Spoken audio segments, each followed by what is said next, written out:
Tant qu'on n'a pas, entre guillemets, une relation de confiance avec son partenaire sexuel, il faut utiliser la capote. On a perdu ce réflexe parce que très certainement on a passé ces années sida où on se disait le sida est une maladie mortelle. Maintenant on se dit il y a des traitements, je risque plus rien, je peux prendre un traitement préventif avant je risque rien avec mon ou ma partenaire.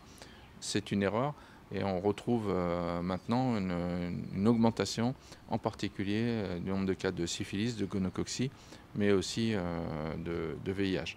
Et c'est pour ça que donc, le ministère de la Santé a réagi en proposant un outil de dépistage en population générale. Donc, il suffit de se présenter à un laboratoire de biologie médicale et si on le souhaite, demander un dépistage qui sera pris en charge par l'assurance maladie.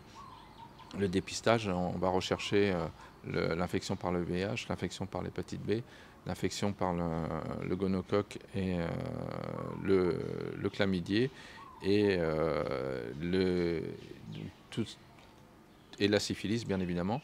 Et vous aurez les résultats, en fonction des résultats, une prise en charge médicale si nécessaire derrière. Il y a des associations qui travaillent justement pour mobiliser les jeunes qui sont particulièrement exposés, leur proposer un dépistage, les mettre en relation avec les centres de dépistage. Là, on a un moyen de dépistage qui est vraiment très aisé, hein. Il suffit d'aller en laboratoire, de se présenter, vous avez une carte d'identité et votre carte vitale et vous demandez à être dépisté, vous allez être dépisté, vous n'avez pas besoin d'ordonnance. Donc on ne peut guère faire plus simple.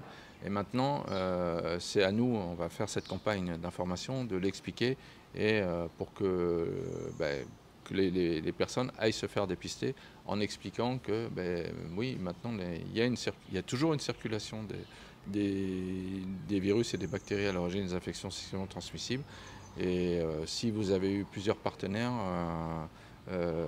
quel que soit leur sexe, eh bien ça serait peut-être bien de bénéficier d'un dépistage, sachant que ces infections sexuellement transmissibles, elles n'ont pas toujours des signes cliniques au départ de l'infection.